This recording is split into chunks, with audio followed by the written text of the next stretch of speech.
వరద తర్వాత ప్రపంచం మళ్ళీ కొత్తగా మొదలైంది. భూమి పచ్చగా మారింది. మనుషులు, జంతువులు, చెట్లు, నదులు నిండిపోయాయి. నోవాహు సంతానం భూమి నలుమూలలకు విస్తరించడం ప్రారంభించింది. అందరూ ఒకే భాష మాట్లాడేవారు. అందరూ ఒకే మాట, ఒకే ఆలోచనతో జీవించేవారు.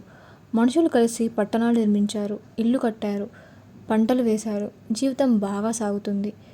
ఒకరోజు వారు కలిసి మాట్లాడుకున్నారు. మనం ఒక గొప్ప పట్టణం నిర్మిద్దాం. ఆకాశాన్ని తాకేంత ఎత్తైన ఒక గొప్ప గోపురం కడదాం.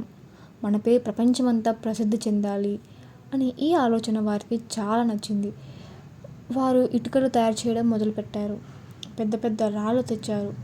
రోజు రాత్రి కష్టపడి పనిచేశారు. గోపురం రోజురోజుకి ఎత్తవుతూ వచ్చింది. మనుషుల హృదయాల్లో గర్వం పెరిగింది. దేవుడు ఆకాశం నుండి ఇది చూశారు. మనుషులు ఒకే భాషతో, ఒకే ఆలోచనతో తమకే మహిమ తీసుకోవాలని ప్రయత్నిస్తున్నారని చూశాడు. సో అప్పుడు దేవుడు ఇలా అన్నాడు, వారు ఒకే భాష మాట్లాడుతున్నారు.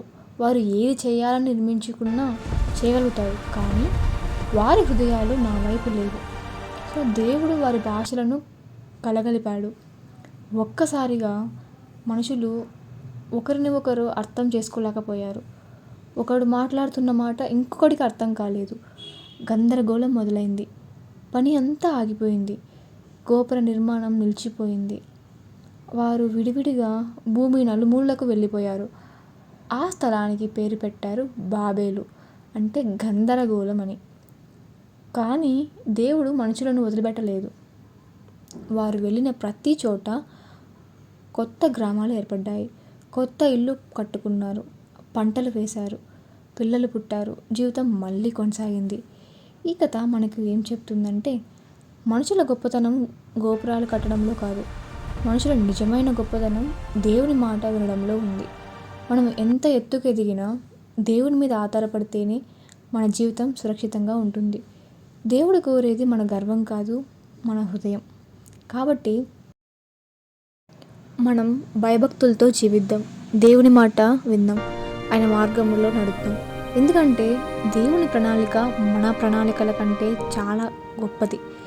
ఈ కథ మనకు ఒక గాఢమైన ఆత్మీయ సత్యాన్ని గుర్తు చేస్తుంది. మనుషులు తమ శక్తిని, జ్ఞానాన్ని ఉపయోగించుకోవడం తప్పు కాదు, కానీ ఆ శక్తిని దేవుని మహిమ కోసం కాకుండా తమకే పేరు తెచ్చుకోవడానికి ఉపయోగించినప్పుడు అది దేవునికి ఇష్టమైనది కాదు. బాబేలు గోపురం మనకు చెప్పేది ఇదే. గర్వం మనిషిని దేవుని నుంచి ఎలా దూరం చేస్తుందో, వినయం కూడా మనిషిని దేవునికి అంత దగ్గరగా చేస్తుంది. దేవుడు మన జీవితాల్లో కోరేది ఒకటే, మన గొప్పతనం కాదు, మన హృదయం. మనం ఎంత ఎత్తుకు ఎదిగినా దేవుని మీద ఆధారపడితేనే మన జీవితం నిలబడుతుంది. మనం చేసే ప్రతి పనిలో దేవుని మహిమే లక్ష్యంగా ఉండాలి. అప్పుడు దేవుడు మన మార్గాలను ఆశీర్వదిస్తాడు, మన జీవితాలను తన ఉద్దేశానికి ఉపయోగిస్తాడు. దేవుడు మనలను గర్వంతో కాదు, వినయంతో నడవాలని పిలుస్తున్నాడు. వినయమైన హృదయాన్ని దేవుడు ఆశీర్వదిస్తాడు.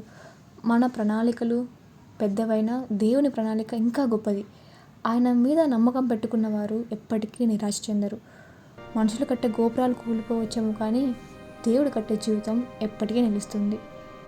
నీ మార్గములను యెహోవాకు అప్పగించుకొనుము, ఆయన మీద నమ్మకం పెట్టుకొనుము, ఆయనే కార్యసాధకుడు. సో ఈ కథ మీకు ఆశీర్వాదంగా ఉంటే దయచేసి లైక్ చేయండి, మీ కుటుంబ సభ్యులతో మరియు మిత్రులతో షేర్ చేయండి. ఇలాంటి మరిన్ని ఆత్మీయమైన వీడియోల కోసం మా ఛానల్ని సబ్స్క్రైబ్ చేయండి. దేవుడు మిమ్మల్ని ఆశీర్వదించునుగాక.